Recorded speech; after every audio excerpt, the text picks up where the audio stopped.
Sifu Rafael is the founder and host of Heroes Rising. He's hungry, driven, and bright. He's used his skills to develop a variety of multifaceted businesses in the martial arts and fitness industry. He's also a business and mental game coach and host of the Coaching Call podcast. Heroes Rising is proud to introduce you to our exceptional co-host, EA Csolkovits. EA created, designed, invented, formulated, and reformulated over 75 products in the health and wellness industry. He is the founder of Givers University, providing increased happiness, freedom, and greatness through personal, business, social, and family development. He is also a licensed commercial pilot.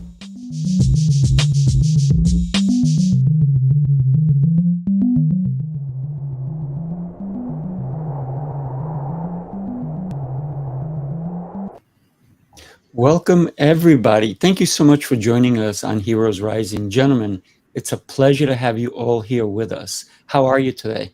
Exceptional. Doing great. Thanks so much for having me. Yes, sir. Thank you so much for having me as well.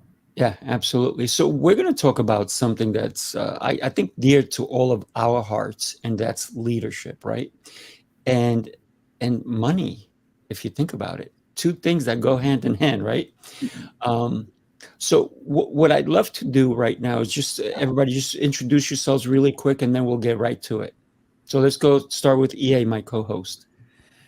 I am EA Csolkovits, founder patriarch of Givers University, and committed to helping 1 billion people worldwide enjoy a more predictable, massive, and exceptional life of happiness, freedom, and greatness. And it's a pleasure to be the co-host with Rafael, who reached out to me after I was on his amazing podcast, Coaching Call.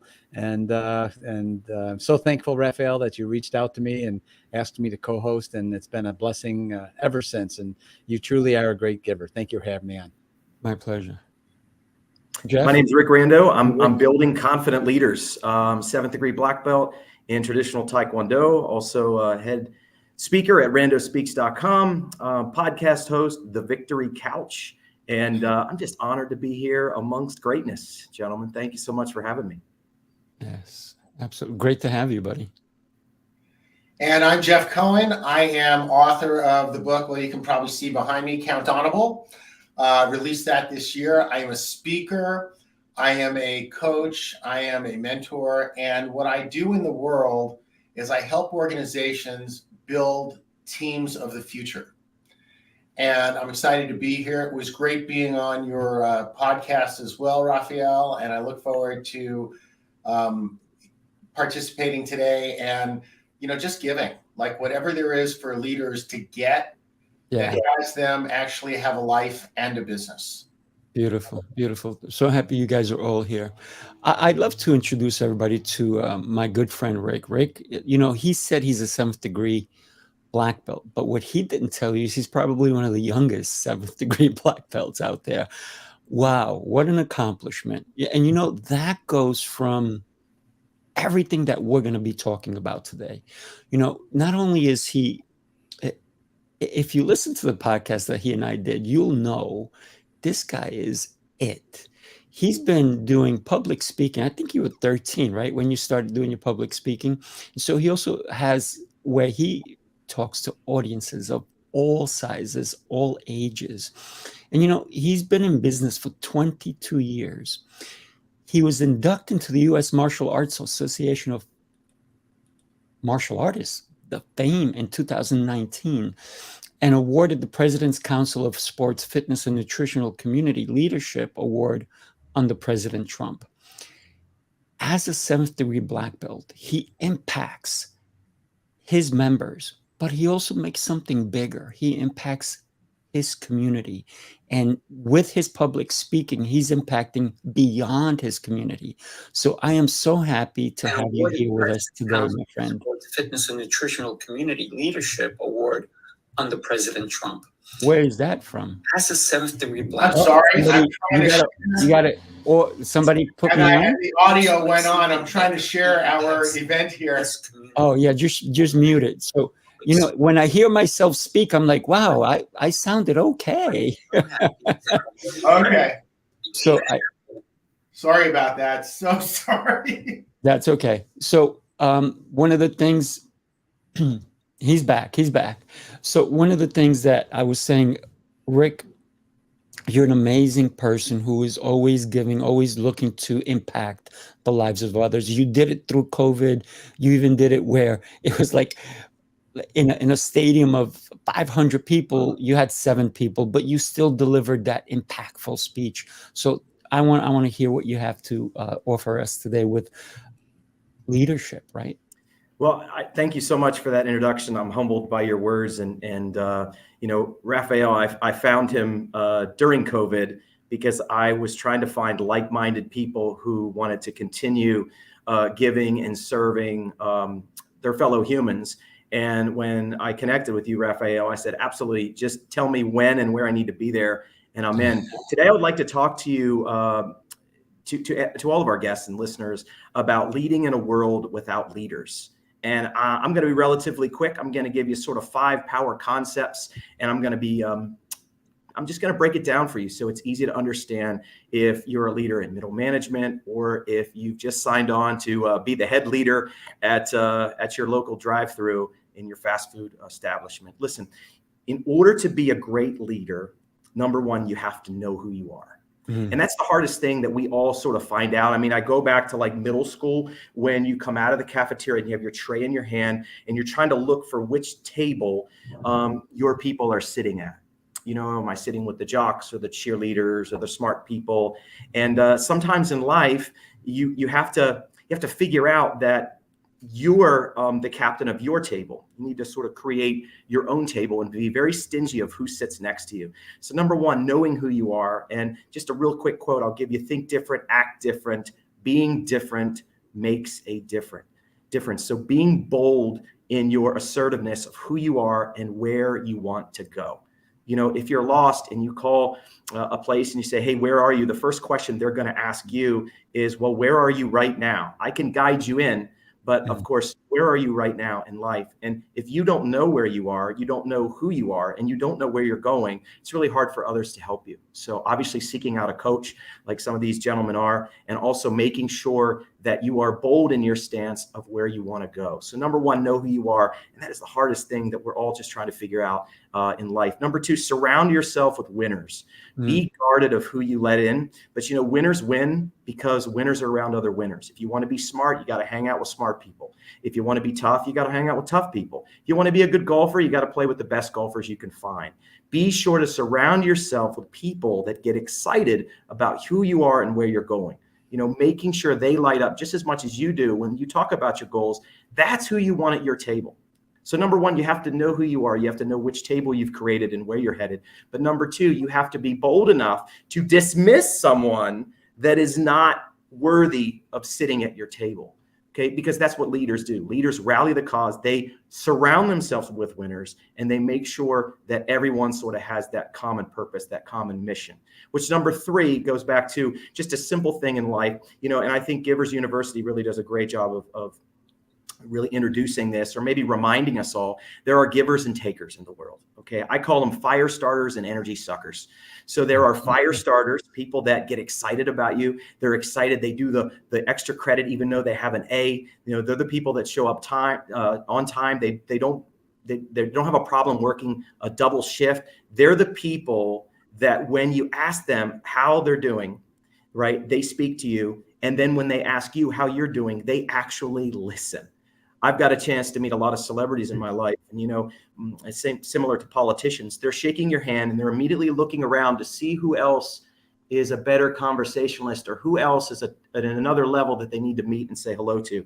You know, a fire starter is somebody that will stare in your eyes, that will smile genuinely into your soul, and that will continue to pour in, even though they have nothing to gain. And of course, on the flip side of that, you have energy suckers. Energy suckers constantly make it about themselves. They're takers. They're chronic complainers. They're always about themselves and what's in it for them.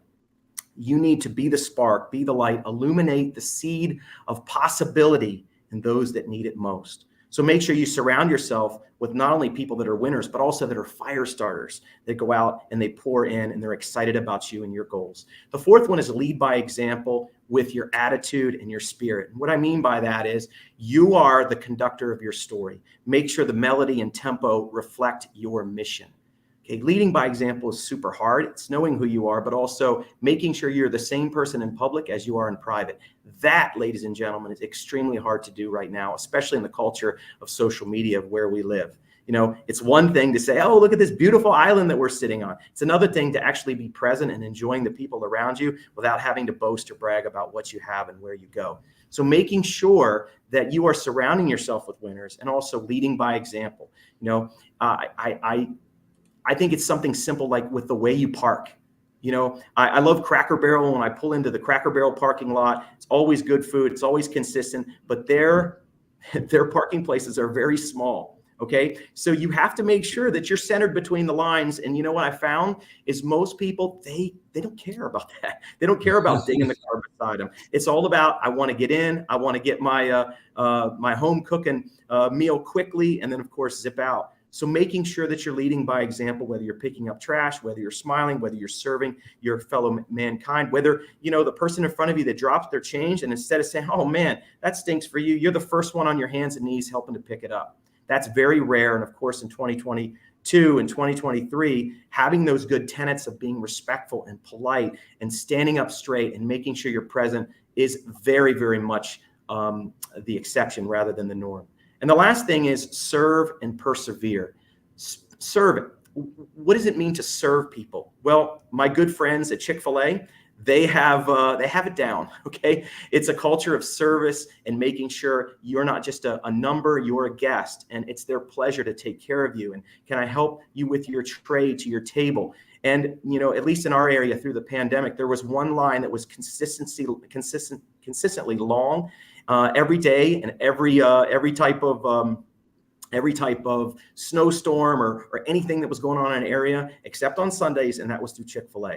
So making sure you're serving your other humans, whether it's with information, whether it's with your talent, with your time, and of course with your treasure. And we talk about that all the time. And I know EA, you've talked about it before on some of your other podcasts here, is making sure that if you have, you give. And if you have your time, and it doesn't have to be money, it can just be experience or time or knowledge, but making sure that you're serving and being a perseverant servant and also a humble servant. You know, you don't always need to be credited with what you do. I just think it's kind of funny sometimes with these people, they go online and they take their phone and they say, listen, I'm about to bless somebody, right? And I'm going to go ahead and I'm going to record it. You know, I mean, look, if you're truly a blessing, okay, then sometimes your deeds need to speak for themselves, and also making sure that you're doing it with the right heart. Are you trying to help somebody to get social media likes? Are you trying to help somebody because it's the right thing to do? You need to make sure that you're always perseverant because success breeds dissension. You know, so be prepared with the arrows laced with jealousy and hate because they're coming, and that's what leaders do. When they stand on that pedestal, everybody, they're in everybody's crosshairs. So just quickly, and I know we only have a short amount of time to express how to be bold and be a great leader in a world that's really lacking leaders. Be bold in what you do and who you are. Be guarded of who you let in. Make sure you're the spark. Be a fire starter, not an energy sucker. Always lead by example. And of course, always be serving. Find someone to help. Believe me, even if you're having a bad day, it'll turn that sucker right around. So gentlemen, I just want to say thank you so much for allowing me to participate and contribute. I do have a new book coming out next year in the spring. It's called Kickstarting Confident Leaders. And this is the first time where I'm actually sharing the title publicly. So I've been working on this thing for 7 years. 7 years I've been working, constructing and researching and making sure that my message is out there, helping as many people as possible. So thank you so much, Rafael, for hearing what I think it means to be a bold leader. Wow. Amazing. You know what? I got to be honest with you.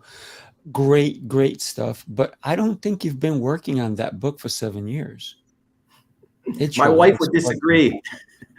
Can I tell you something? Honestly, you know, it's funny what you'll find time for when it becomes a priority. Okay. Right. And, you know, I'm picking up my son in the parking lot of his preschool. He's 12 now. This is when he was 5. when he was in kindergarten, and I'm outside and I'm watching everybody in their cars and they're all on their phones. And me, I would go 15 minutes early because I knew sometimes they let out late, and 15 minutes early plus 10 minutes late is 25 minutes that I could write that particular day. That's a 25-minute gain where I was able to connect, and everybody else is on their phones and they're scrolling through social media, and I'm trying to better myself. And I don't say that to try to brag, but I do say that if it becomes important for you, if you want to succeed, you want to be excellent in life, you will find the time. And if it's not, you will find an excuse. So, let's level up.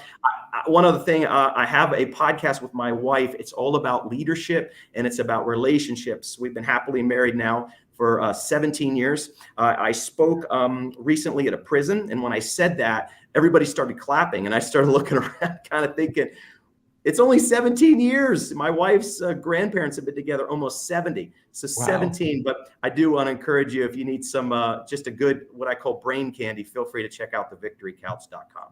Yeah, and we have it scrolling at the bottom. Everybody definitely check it out. The fact that, and when I said, it's not been 7 years, it's been a lifetime, it's because even though you started the book 7 years ago, you've been noticing things early on as a leader, that you did not become a 7th degree black belt by sitting back on your laurels and watching everybody do things. You actually took action as well. So, so happy to have you and to call you my friend. Thank you, sir. Anytime. Yeah. Can I ask a question? Yes, sir. What would you say was the 2 most difficult aspects of becoming a 7th degree? Because, when people think of martial arts, their mind automatically jumps to black belt, right? I mean, it just jumps there, right? Everyone goes, oh, is he a black belt or, or something else, but to have done that 7 times, what if you were to identify the 2 most challenging aspects of accomplishing that, what would those be? Well, thank you so much for the question, EA. I appreciate that. I was a purple belt and I was getting ready to test. Purple belt is about a year plus in, about a year and a half in. And my instructor, he comes to me and says, listen, your balance isn't very good. And I said, yeah, I've been really working on that. He said, I would rather you not test with the group. And I said, well, sir, I know everything. Believe me, I have a fantastic mother and there's no way I'm coming to this test ill prepared. He said, yeah, but you know what? For the long term, it's really best that you spend another 3 months at this level and really work on your balance. And I was sort of crushed. I was heartbroken. I was probably, I guess at that time, about 10. And of course, everybody that was testing with, they were going to get a belt ahead and I was going to have to join the group behind me. And it just blew me away of like, I was almost feel like I was being punished because, physically I wasn't as gifted as some of the other kids. But what's funny? I made a promise to myself that day. And I've been doing martial arts almost 35 years. So that's been 33 years ago. I promised myself that no one in our system would ever pass me again. And I decided I was going to be the hardest worker in the room. And I think, just a setback, similar to setbacks, like you can do some research of Michael Jordan and Walt Disney. I think, EA, you talked about it, I think before. I think it really propels you and solidifies that determination of who you want to be and what's important to you. The second thing is our industry has a 30% turnover every year, which basically means that 30% of every martial arts studio is going to close every single year. During COVID, that number shot up to 60%. That means 65 to 70% of martial arts studios did not survive COVID. All right. So when you see your local martial arts studio down on the corner, it's a pretty good chance it's relatively new. And if it's not, it's been around a while, it's a pretty good chance it's really, really good. So making sure you're sort of climbing that uphill notion every single year by still being able to pour out and also remember why you started what you're doing. Because you know what? I didn't just start it to give, I started to get. But the older I got, I realized that because I have all this knowledge and skill, it's time to then give back. So that's been an interesting transition. I think that's one that a lot of people struggle with. So thanks for the question. I appreciate that, sir. Thank you for the answer. Great insight. I have one question, if I could jump Yeah, in. go for it, Jeff. So first off, Rick, I love your story. It's incredibly inspirational, and I'm grateful to have had the opportunity to hear it this morning. So thank you. There's a lot you talked about that that could turn into action, and I'm just wondering, like, what is one action that people could leave this conversation we're having with right now that would move them in the direction of going from being inspired to having it show up? Sure. Hey, if you think it, ink it. Write it down. That's the first thing. If you want something, write it down, put it on a note card, put it in your bathroom. So every morning when you wake up, you see it. And every night before you go to sleep, you said, hey, what did I do to get there? That's number one, easy. Write it down. It becomes tangible and it takes life.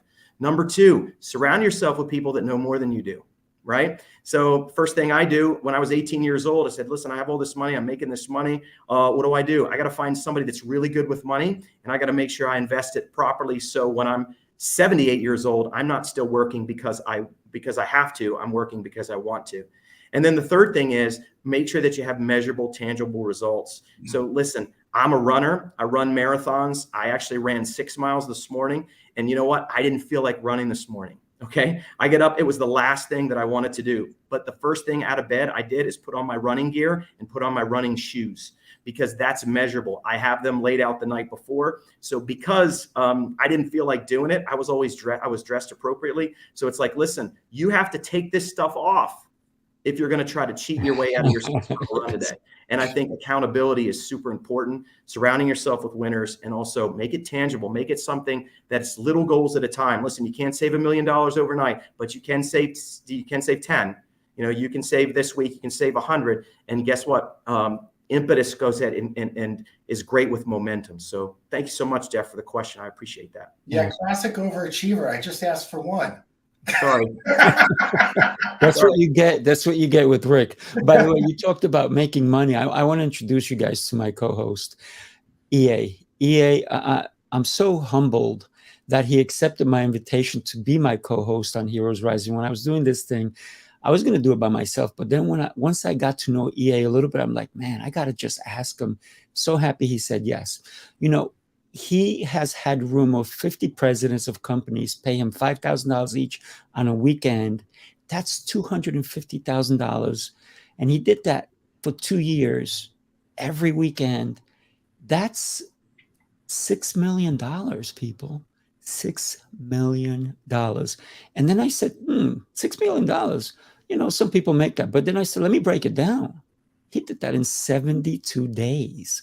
72 days. Crazy, right?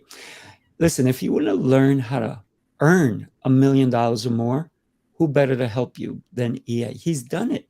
And here's the thing I always tell people, follow someone who's already done it. It's easier when you do that.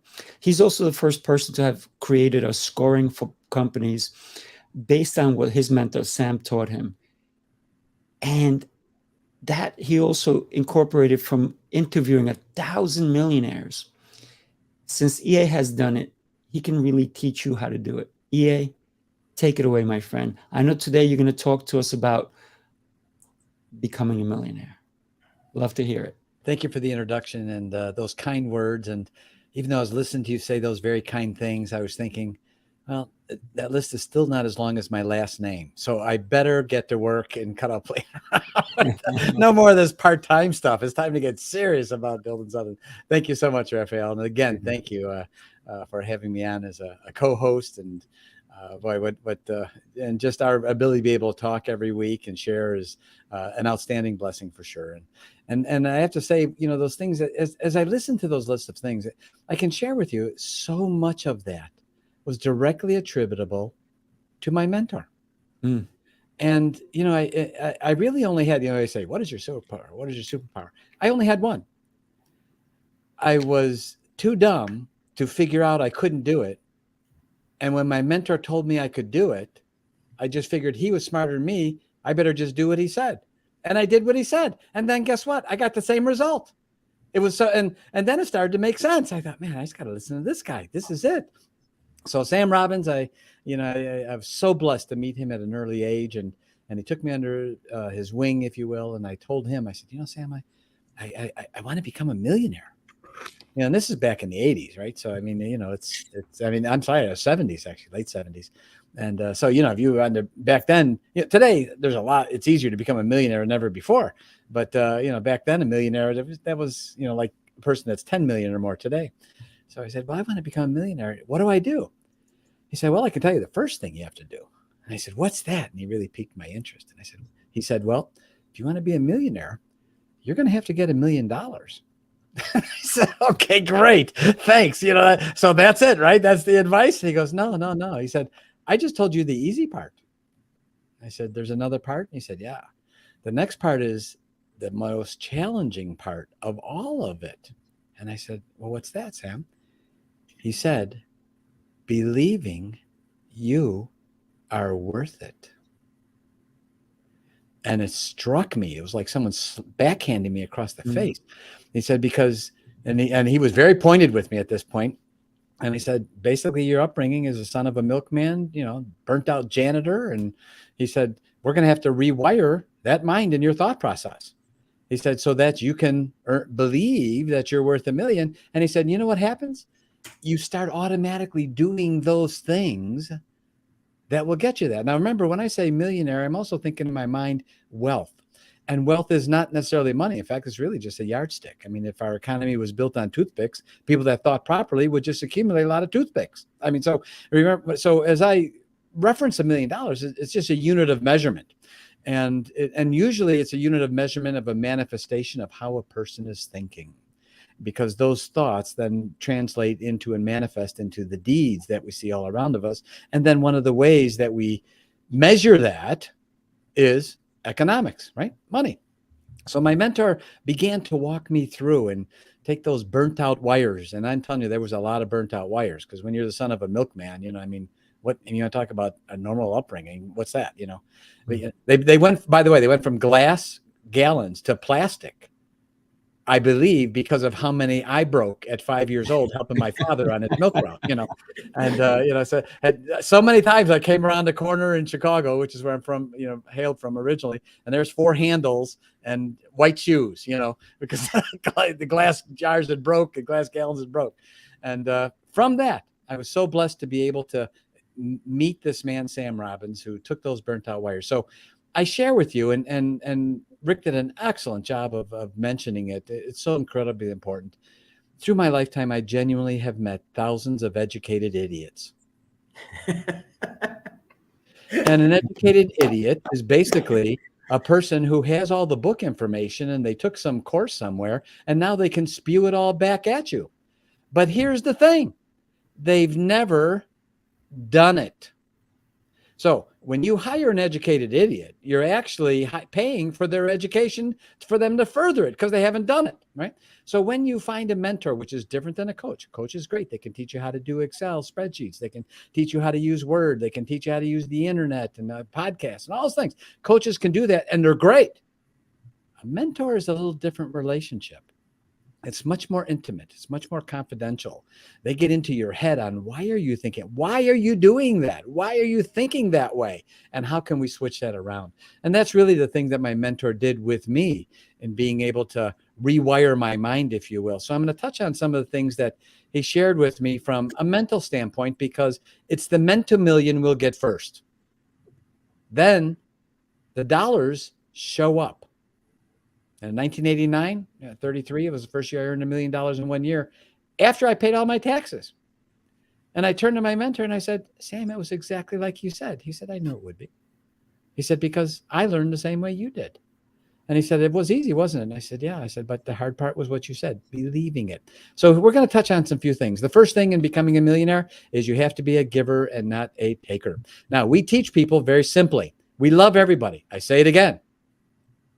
We love everybody, but we teach people a skill of discernment of how to separate the person who we love from their deeds, which we may not love.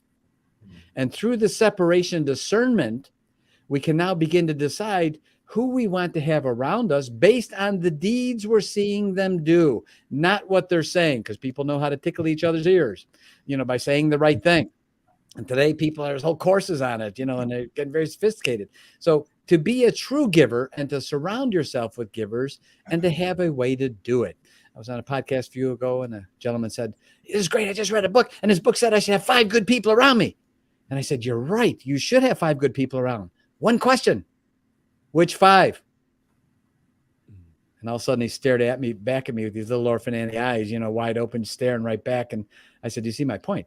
No one teaches us which 5. should, and how do you decide and discern? So we have a thing called 25 do's and 25 deeds that we hold people accountable before they can even be a part of Givers University, unless they agree to these 25 things, so that when you see a giver and they've been identified at Givers University, you immediately know there's 25 things you have in common with them right there on the spot, right? So the first thing is you need to be a giver and not a taker. Be willing to give. This one time I was at a meeting doing this meeting with the speakers in advance, sort of a meet and greet kind of thing before the event. And one of the ladies said, one of the speakers, she goes, you know, I don't like to give my good stuff because if I give my best stuff right away, someone's going to steal it. And of course, me, you know, I'm an equal opportunity offender. So I wanted to make sure I, you know, got right in there. And I said, you're not going to like what I'm going to say, and you're probably never going to talk to me again, but I'm honor bound to say it. If you're concerned that people are going to steal your stuff, it's real simple. You don't have enough stuff. And by the way, interestingly enough, I was right. I was almost prophetic. She never did talk to me again. Anyway, but it was the truth. She never did. But we need to be willing to give to others and build value. That's why they welcome us, because we're building value. We're just not walking into a place saying, what can I get from it? What can I take from it? And people today can sense that. So be a giver and learn how to be a giver. Number two, you got to be inspired, self-inspired, right? The kind of person who, what was the reference you made, Rick? I loved it. And say it again, a fire starter, was that it? Fire starter or an energy sucker. Yeah, a fire starter. I mean, a person who's inspired, you can tell they're on fire, can't you? I mean, you shake their hand. They're the person in the party in the corner, and they're called the life of the party, as opposed to the sucker who he's mentioned, who's over at the other corner, and you know, wah, everything's so bad, and you know, I'm party pooper, if you will. So, a leader, a giver, is inspired. We have to be inspired ourselves before we can ever inspire someone else. And there's techniques to do that. There's ways to actually learn how to be inspired. The next then is to vow. Be a person of your word. Your yes must mean yes. Your no must mean no. It doesn't mean maybe. And even if it's a little painful to stick to your word, one thing's for sure, you'll be known as a person of your word. People that are around you must know that if you want to be a millionaire, they're going to be banking on you. And that means your yes must mean yes. They must know they can take your word to the bank. My mentor said, and I love these words, the first time I ever heard them, he said them, and I saw him shake another person's hand in a business deal. And they shook hands, and my mentor said, as he looked into his eyes, my word is my bond. And the look on the other guy's face was like, holy mackerel, this is the person I want to be around, because I know where they're coming from, right? So be a person of vows, be a person of oaths, make your word count. Next, be a person of educated wisdom, not an educated idiot. And an educated wisdom means the one thing about wisdom. This is what's extraordinary about wisdom. Wisdom comes from temporary defeats, not from the things that worked out right. The things that work okay don't teach us usually a whole lot. We did it right. But a person of wisdom has made mistakes. They have bruises and scars on their shins from decisions they made. That's wisdom. That's what you want to have around you. A person who is wise that can say, don't do that. That's going to hurt, because they're carrying with them the wisdom that goes with it. Be a person of educated wisdom. Next, quantify your results. Rick did an excellent job mentioning this. You have to have a way of quantifying. You have to know what every action. In fact, we coined a word at Givers University called EAPOS. It's an acronym. Everything is a percentage of something else. EAPOS. Everything is a percentage of something else. Learn to quantify all aspects, and things get so much easier and so much freer, which is one of the things that our next guest Jeff is going to talk about, how to be a freer leader, if you will, and become leader in so many other ways, and not be so radioactive. But anyway, so we'll talk about that in a moment. For those of you just wondering what in the world I just referenced, you'll know. So quantify, have a way of results, have a way to be able to share with others. It's really the things that are really, really, really important in your life. So Wait a minute. What was that? What were you drinking over there? this, Yeah. you want me to tell you about it? All right. Let's hear it. You're going to love it. Okay. Okay. And just because this is totally impromptu, I have another slide. Oh, good. So, and here it is right here. Right. Coming. Oops. I think how do I get back on the screen here? Do I do it? Or do You do do it? it. How do You're I the do one it? with the screens. Click on. I'll click on it for you. Thank you. I knew it. There you go. We are bringing out something at Givers University, and it's not even out yet. And you're not able to see the whole thing on the bottom. I don't know why. I guess it was the upload. But one of the reasons people don't drink enough water is because it's simple. There's no payoff. There's no payoff, right? And it seems innocuous. And if the water tastes bad, we don't drink it. And as a result, about 80 to 85% of the entire public in the United States are in chronic dehydration all of the time because we drink other things. We drink sodas because they tickle our nose and because they have a great taste. But people don't drink enough water because there's no payoff. Now, separate from that, people do an amazing thing that even today is astonishing to me. And that is every morning they take this fistful of vitamins and put them in their mouth. I've never heard a person say, man, I just can't wait to take all those vitamin pills in the morning. I've never heard a person say those words. Everyone hates doing it. Right. And yet every morning they will do it. Why? Because we all know our food lacks what it needs to have. So the think tank at Givers University have done something. And that what I just showed you actually is an orange flavor that's coming out in less than 6 months called Giver Water. And it is water. And the one I tasted, by the way, this is the orange. It genuinely tastes better than Sunny D, which currently right now in orange drinks is the market winner. The orange drink is better than Sunny D. It'll be a little tiny foil sticks. They call them foil sticks, right? You open up the stick and you just empty it into the water. But here's the part. Not only does it have the flavoring, so it's better than Sunny D's, it has 30 vitamins and minerals and wellness ingredients in this water I'm drinking right here. Wow. That means you never, ever, ever have to take vitamin pills again. Ever. Ever? You drink them. Never. Never? Yeah, and it's like Father Guido Sarducci, right? At Saturday Night Live. And there's not only forever, but then there's forever and to ever. Because and to ever is way longer than forever. That's right. So not only do you have to not take vitamins, but you'll take it not forever and ever. So Wow. So basically we took away from people having to buy vitamin pills, because now and best way to take is nutrition is in liquid form anyway. Mm-hmm. And secondly, to have them drink more water. So we have a mixed berry and an orange coming out in less than 6 months. At that time, Rafael's we're gonna be sharing together because there's going to be a number of openings in Givers University. People maybe want to run a state or that want to run a 3-digit zip code that actually have coaching and training backgrounds and want to make an extra $5 to $10 a month. So, and we're going to be showing them how to do it. So, thank you for asking about that water. And actually, it really genuinely, no kidding, really does taste better than Sunny D. I'm not. We've done testing on you. I mean, Rafael. It's delicious. I got to tell you. So we're very excited about that. And the think tank at Givers University came up with it. And it's going to be one of the many nutrient-dense foods we bring out in the future. So thanks for allowing me to be able to share that with everyone. Absolutely. And on that note, I would like to be able to introduce to you to Jeff.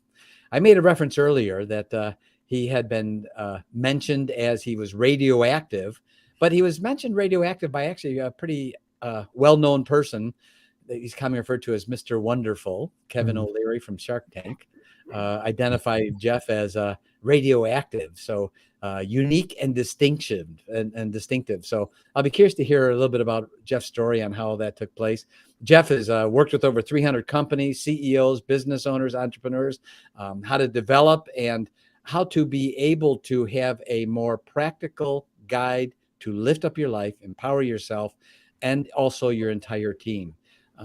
He is going to be talking to us a little bit about leadership and rising up within your organization and how to develop leaders, because, to be successful and part of being a millionaire is our ability to duplicate ourselves. When someone says I'm a self-made millionaire, it's a lie. There's no such thing. It doesn't exist, right? if you're gonna be a millionaire, that means you need to duplicate yourself, and that means building up that team. And Jeff is going to help teach us how to do that with what he's going to be sharing with us. So Jeff Cohen, please share with our audience if you would.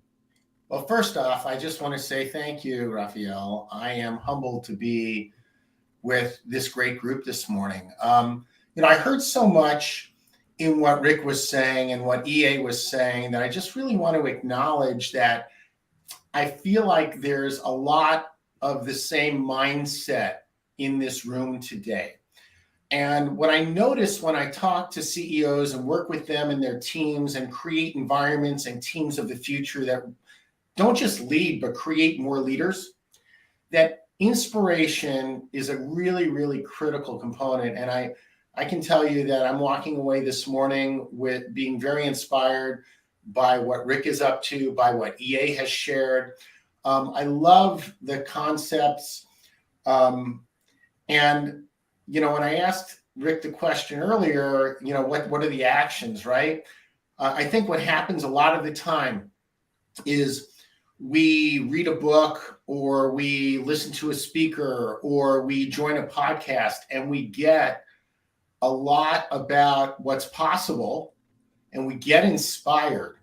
And then when it comes to what are the actions I can take, it's often left to, I need to talk to someone that's done it before. EA talked about that. And by the way, great job on that, EA. So did Rick.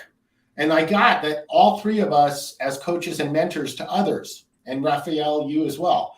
Like what we do is we help them with the how. So when I wrote the book Countable, what I looked at in my life was, what is the way that I could help people take action and not just inspire them, but actually give them the tools so that they can do things. And that if they want, they can reach out and have conversations with us, just like I'm sure your clients come to you and ask you, well, how do I do this or how do I do that? And I want to create a distinction for people. There is a real distinction between coaching, advising, and mentoring. What happens in the coaching world, and if you think about coaching, especially in sports, right? The job of the coach is to help you get more out of yourself than you thought was possible, right? So you can now, jump tall buildings, fly faster than a locomotive, like you're Superman, right? There's Rafael, Superman. A mentor, and EA, you created this beautifully, is someone that you have agreement with, that now they're going to come in and dig inside your brain and start figuring out, where the connections can be made to elevate you, right? And not just elevate, but accelerate that elevation. And when you have that kind of agreement with someone that is committed and really cares, what's possible for you is something that you don't even know. It's in your blind spot. It's in that space of, I don't know what I don't know.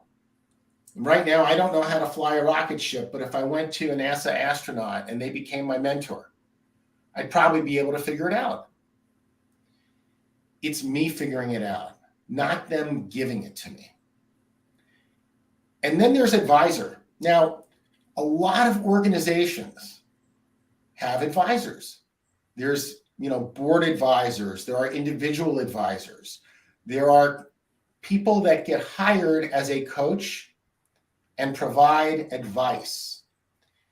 And I think it's very important that when we take on a relationship, an agreement is made that says, I want coaching, and what that means to you and to the coach. It could also be, hey, sometimes I'm just going to need your advice. I know you've done it before. I know you know other people that have done it. I don't have the time to figure it out on my own. Can you guide me? That's great also. And then there's that next level. I talk about, being a speaker, an author, a coach, a mentor, like all of these hats that I can wear. And then I hear Rick and EA wear. And what's important in that mentor role is curating the mentor and curating the mentee. Like, I create groups of executives that are curated. Why?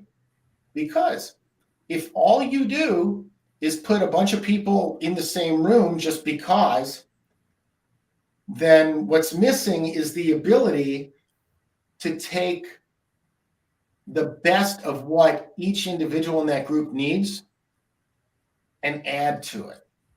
So I really invite you, like, Rick was saying, his 25 steps people need to actually, be aligned on before they become part of Givers University. Really invite you to look for, as you're going into the new year, what is the group of executives I want to be involved with? And how can we create that? And in fact, one of the things I'm doing right now is creating what that will be for next year inside of Countable. So I hope that helps, and just want to open it up to the team. Is there anything about what I just said that either stuck with you or that you want to point out as something that made a difference just now? I think that, the fact that you're creating this space to help leaders is really recommended. And so everybody should definitely go to your website, take a look, and become the leader that you're supposed to be. So Jeff, keep telling us, my friend. I love what you're doing, and I love the concepts that you're sharing with us. So please continue. Jeff, Okay. Jeff, I have a question, actually. So a lot of people that run organizations, CEOs or higher ups, they are those A-type personalities, okay? Where I'm used to getting my way, I'm doing it, the way we're going to do it. They have surrounded themselves sometimes with teams that not necessarily yes people, but the smartest minds in the room. And so let me just ask you this question.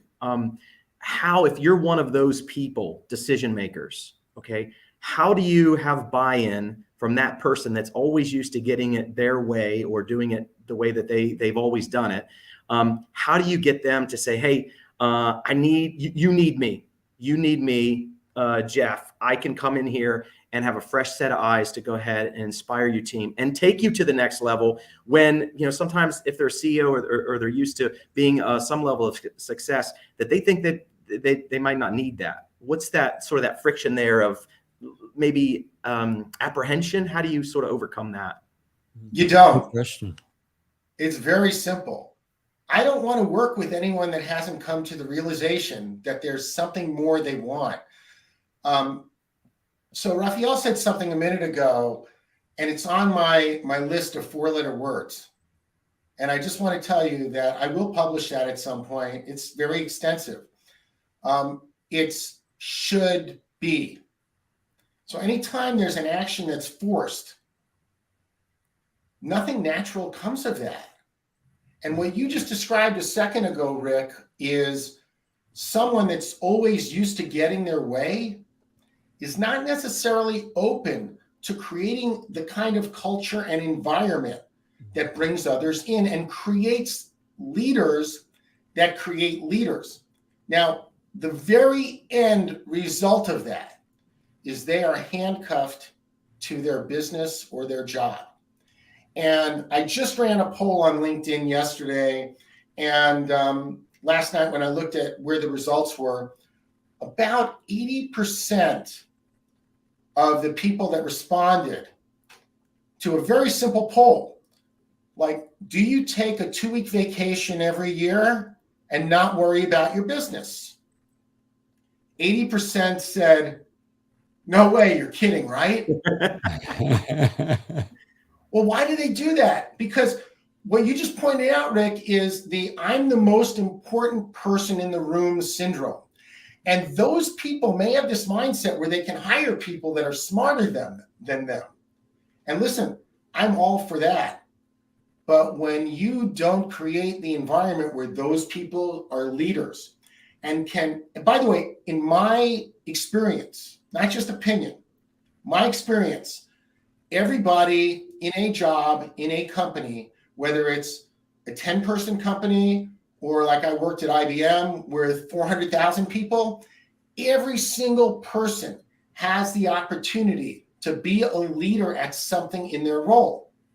So early in my career, I became the ROI leader for a software company in sales, and the company had me share my assets and spreadsheets and knowledge with the whole company.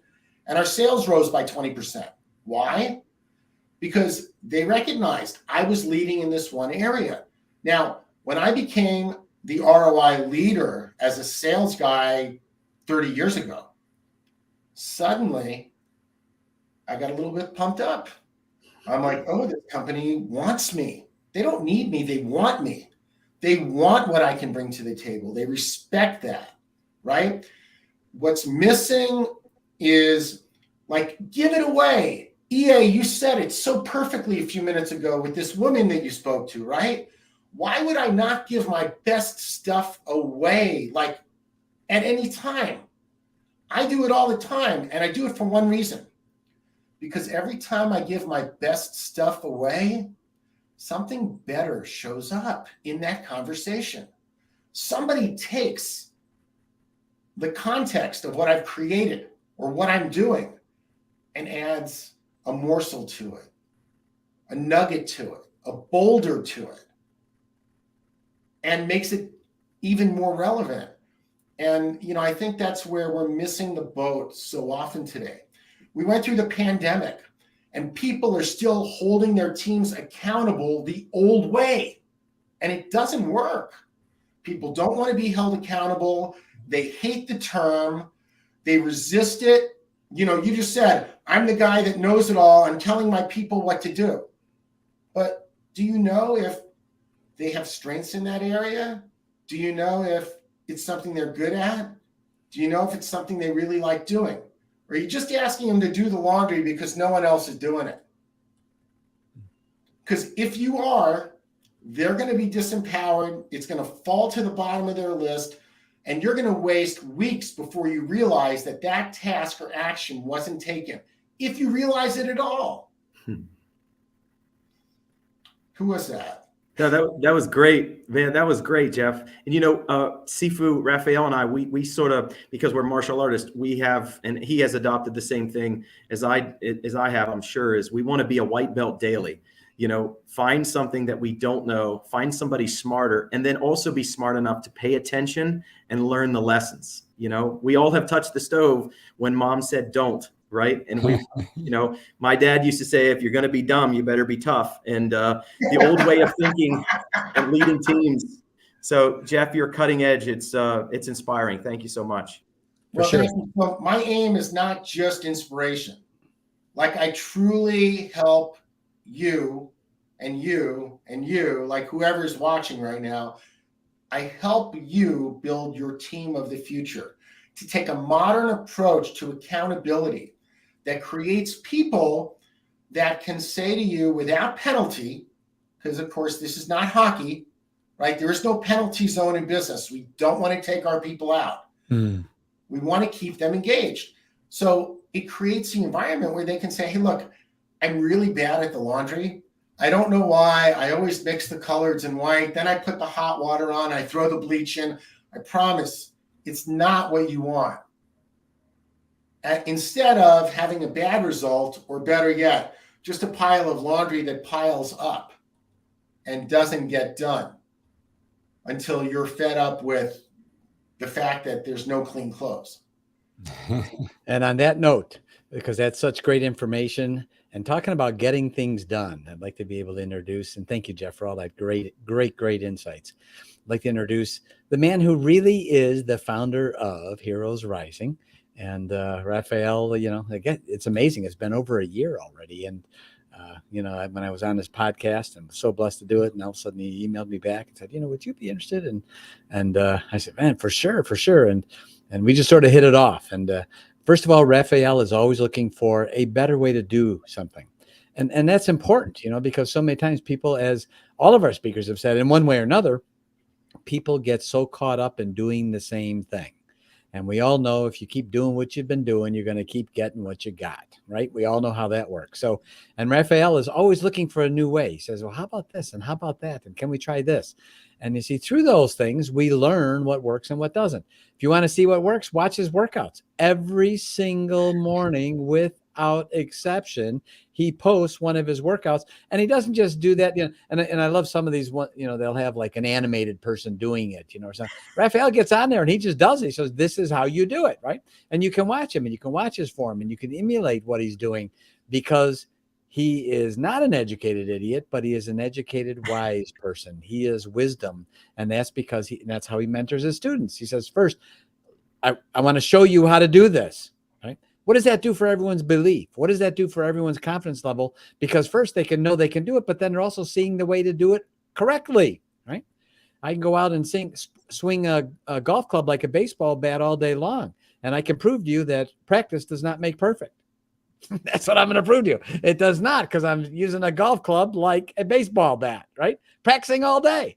Rafael shows the right way to do it. So through his Coaching Call podcast, through helping people in sports, through helping people with having the right mindset, because that's sort of a common thread through all of our speakers here today is, have the right mindset, learn the right mindset, because we're not born with the right mindset. We're not born with that, right? Mm-mm. We have to learn it. And Rafael's the kind of person that is committed to giving. He wants to be able to impact the world with greater love and knowledge for as many people as he possibly can. And he truly is a giver, truly is a mentor. Rafael, please share with our audience. EA, every time you introduce me, you drain my bank account. Every time. Where am I sending the check this time?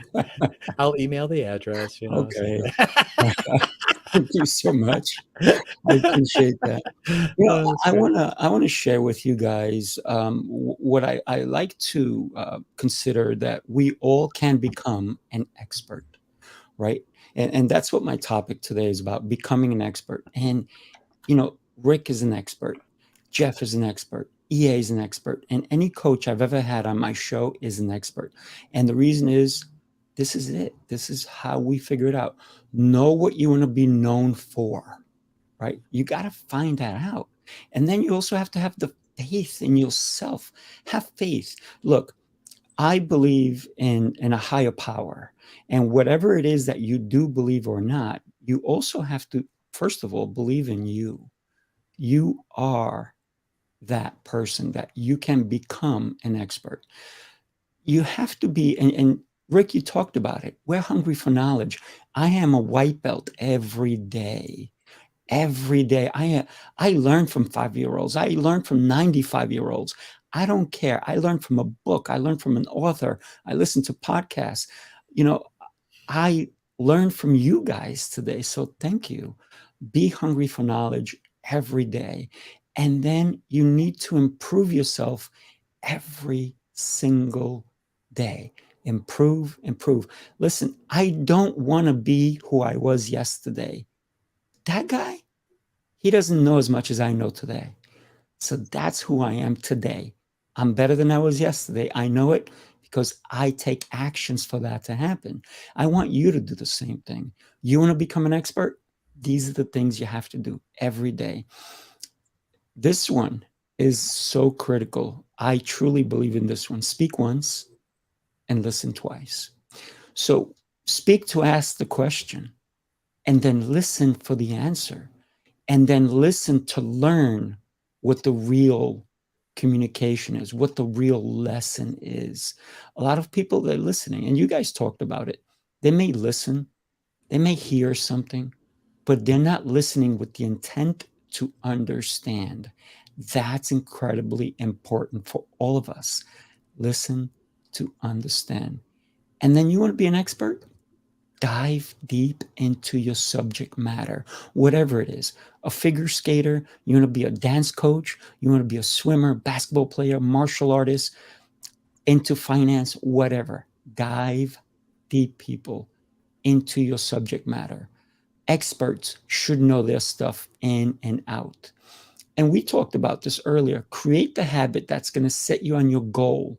Your habits will determine who you become. Your actions today will determine who you become tomorrow. Remember, yesterday I was dumber than I am today. So I hope today I'm a little bit wiser, right? So listen, also don't compromise what is right. What do I mean by that? You know, you need to submit yourself to a higher code, a moral code. So do the right thing, even when no one is watching. Do the right thing for your community. First of all, do the right thing for you first, and then you can help others. Do it for your family, do it for your business, but go further, go for your community. And like everybody on this panel, we're not just doing it for us. We're doing it to serve every one of you guys here. I am so happy that I know all of you and that we've become connected, because connections is everything for me. The other thing that I think that to become an expert is you learn first, then you teach to learn and to understand. You need to understand. And that's why I love impacting people to become leaders, to make them teach. You cannot be a leader if you can't have someone else do what you have already done. And also, you can't be the leader just telling people what to do. You actually have to do it too. So you have to lead by example, right? So dedicate yourself to your purpose, your mission, whatever it is, so that you do become the leader, the expert that you want to become. The other thing is that you also have to ask for help for those people who have done it. Listen, there are people smarter than all of us. And I have a panel here of really smart guys. But guess what? Each one of them has had a mentor or a coach. Why? Because someone has already done it. Someone has that bit of knowledge that they looked for, that I look for. I have mentors, I have coaches. And then you have to apply that knowledge, right? You have to, listen, knowledge is great. If you don't use it, what, EA, come on, you've answered this before. What is a cemetery full of? Dead people. Dead people. Correct. But it's really full of dead dreams.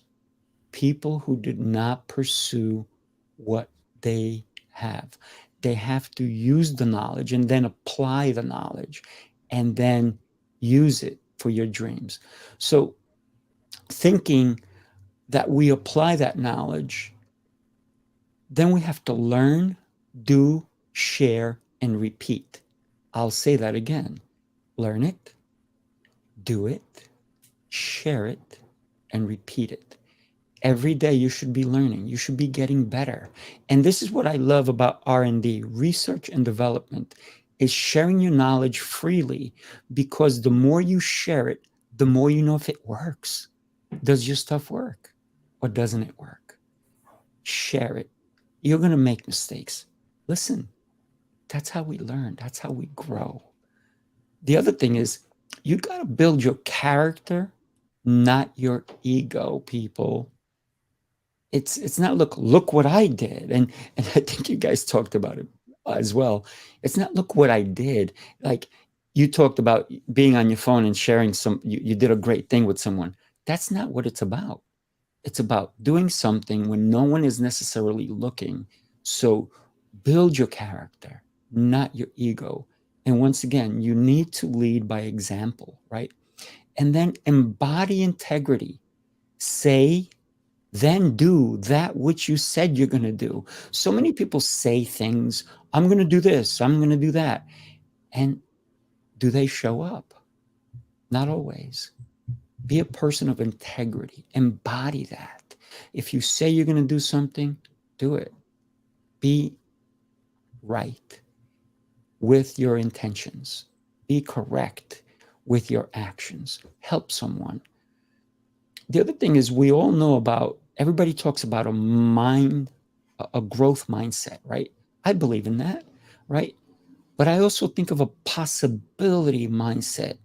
Don't ever say, I can't do that. That's not possible. No, it is possible. You are possible. Make it happen. And if it doesn't happen today, use the word yet. I love that word. I can't do it yet, but I'm going to keep going for it. This is why Rick is a 7th degree black belt, one of the youngest. And if he said, at purple belt, I got to wait 3 months, man, I'm just going to quit now. I'm going to go do something else. He didn't do that. He pursued that goal. And then he made a promise to himself. No one is going to beat him. I love that. Thank you for sharing that, Rick. And then create yourself as an expert in the theater of the mind. What do I mean by that? Your mind, you can become anything. Listen, have you ever had a dream where you flew? Don't dream anymore. Fly for real. With your actions, you can make things happen. Your actions today will lead your tomorrows.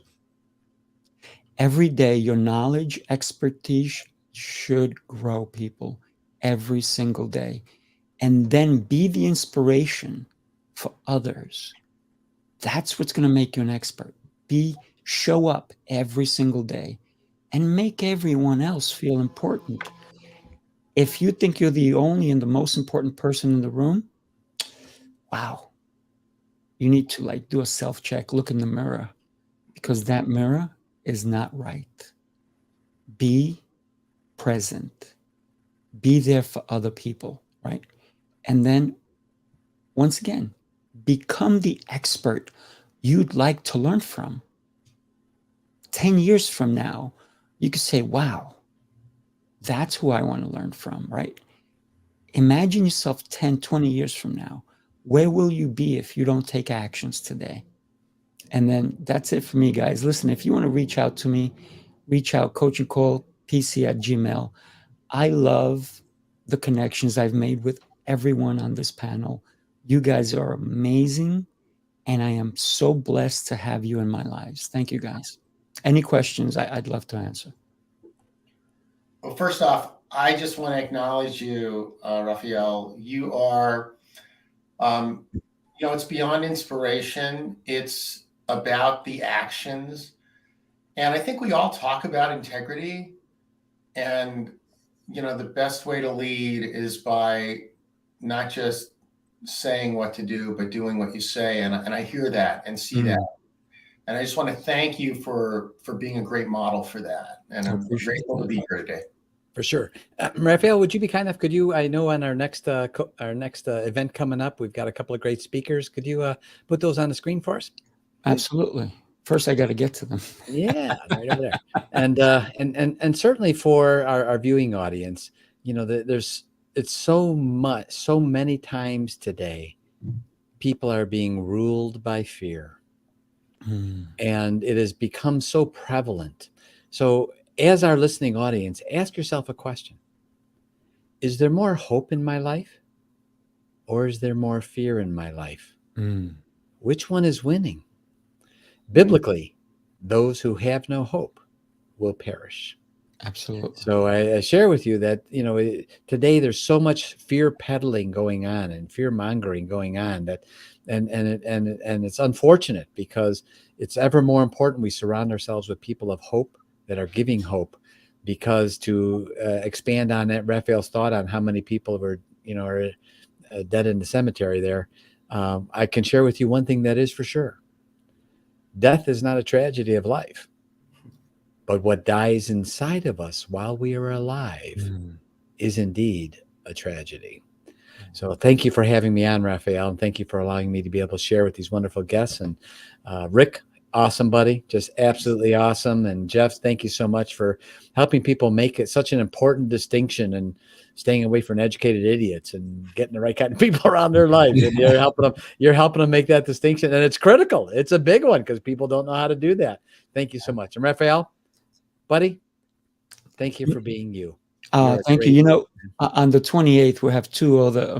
Listen, I am blessed to have amazing guests on our show, on my podcast, and all these things that I do. I am blessed, and there's no other way I can say it, right? So on the 28th, we're going to have Eric Dunavant and Aleda Lindahl joining us for another great episode of Heroes Rising. Jeff, Rick, any last words you'd like to share with us? I just say thank you so much. And one thing about Sifu that you can count on each and every time, whether it's on LinkedIn or socials, he's going to be working out every single day. Okay. Every day. That's diligence. That's commitment. That's extreme leading by example. And of course, at the same time, he's running a studio. He's also doing multiple podcasts, and that's somebody you want to follow. So thank you so much for having me, sir. Appreciate you. Yeah, now I got to send you money. Thank you. Okay. Thank you, guys. It was so great meeting all of you. For our listening audience, it's so important. Remember, when you want to do something different, there has never, ever been a statue erected to a critic. But to the people they have criticized, many statues have gone up. Mm-hmm. Be a hero that's rising. Have your best day ever. All right. Thanks, guys. Thank you. Enjoy, everybody. Thank you.